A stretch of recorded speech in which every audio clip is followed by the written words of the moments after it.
Secretaria da Cultura, Governo do Pará. Lei Paulo Gustavo, Ministério da Cultura, Governo Federal, Brasil, União e Reconstrução. Projeto selecionado pelo edital de audiovisual Fomento Inciso 1, Lei Paulo Gustavo. Cotas raciais. Memória e luta negra na UFPA. A cota fez com que a juventude negra sonhasse com a universidade. Que o racismo, ele destrói os sonhos. Então, numa sociedade racista, o jovem negro, ele praticamente não sonhava entrar na universidade, ainda mais nas universidades públicas. Importantíssimo para que as pessoas não percam essa possibilidade de sonhar, de querer mais. A minha mãe colocou que eu precisava estudar.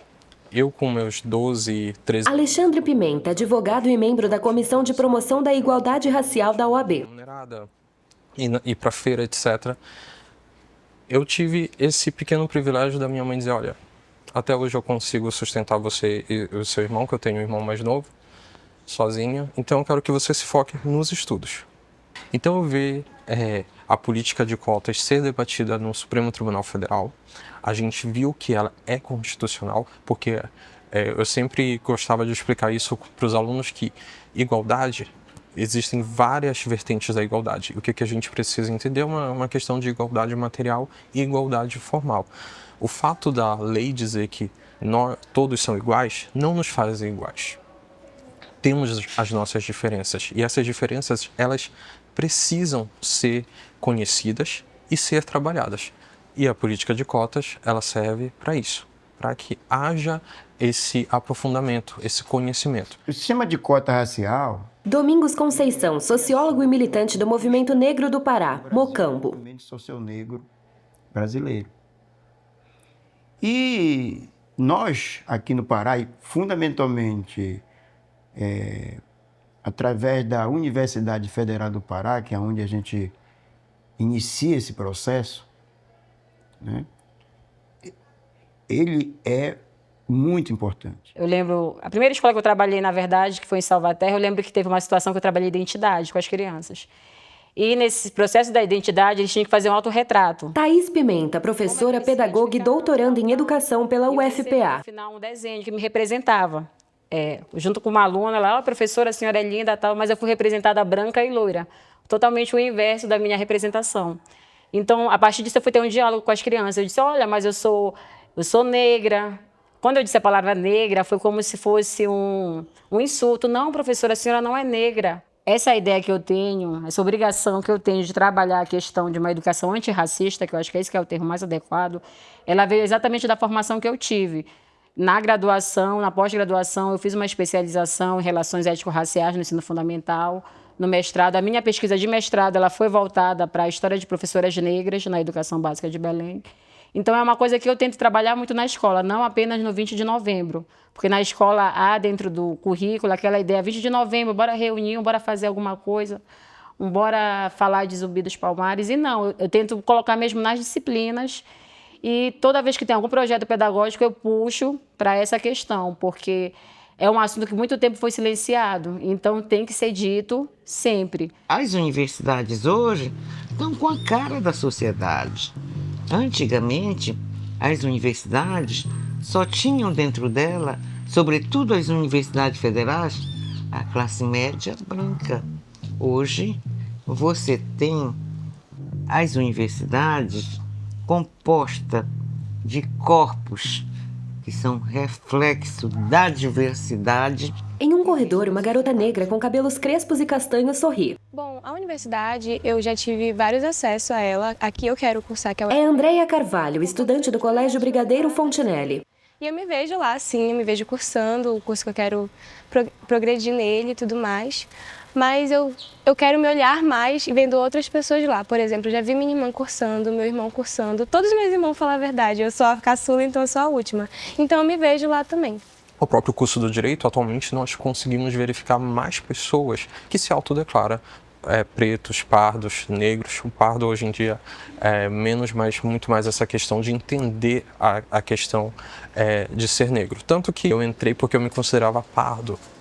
E dentro da universidade eu começo a entender mais essa questão racial, do que é ser negro, do que eu sou uma pessoa negra. do que eu preciso demonstrar isso. Existem direitos, né, que eu não sabia que a gente chamaria até de direitos sociais, o direito à educação, o direito à segurança, e por que os meus não conseguem ter acesso a esses direitos que tanto falam? As cotas, elas visam incluir, para usar um conceito mais adequado, digamos, elas levam à escola uma população que ficou historicamente impedida de acessar esse direito. Entendeu? Você vai ver que a população branca nunca foi impedida de ter acesso à escola. Então, portanto, essa lacuna que há na sociedade brasileira, da maioria da população negra, que é de mais de 57%, de estudar, esse é o termo, com dignidade. Então, portanto,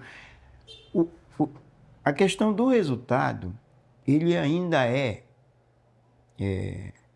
pouco conhecido, porque a política pública de Estado, que não existe, devia existir, ela devia fazer essa avaliação.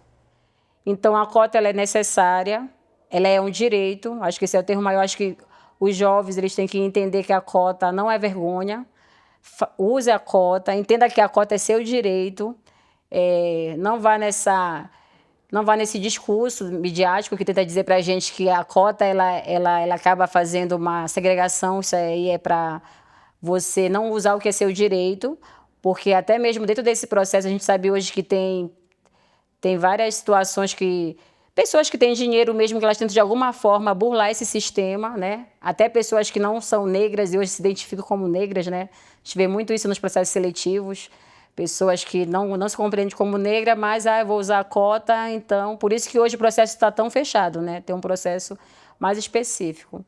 Assim, a cota ela é totalmente necessária e, principalmente, ela é um direito. Então, use a cota na graduação, na pós-graduação, no concurso público federal, porque ele é um direito, ele não é um direito que ele caiu do céu. Veio de uma briga, de uma luta, de um movimento, do movimento negro principalmente, para conseguir. Ou seja, a gente tem muito que agradecer todo esse movimento que veio antes e usar. Porque, infelizmente, muitos que vieram antes de nós não puderam usar. Não puderam ocupar esse espaço, nem na graduação, nem na pós-graduação, e a cota agora ela dá essa possibilidade. A cota para negro nas universidades, ela vem romper com esta questão da meritocracia. Porque o que é mérito? Mérito só para um grupo social? Então a cota ela rompe, porque ela traz a possibilidade de entrarem na universidade pessoas que historicamente estavam fora dela, que mais mexeu, ou está mexendo com a sociedade brasileira. Eu, Andréia, pretendo sim utilizar cotas, porque assim como minha irmã, assim como meu irmão, eu também tenho esse direito. Eu também acho que eles apagam muito a nossa oportunidade de estar ali dentro e eu quero exercer o meu, como posso falar, o meu direito, entendeu?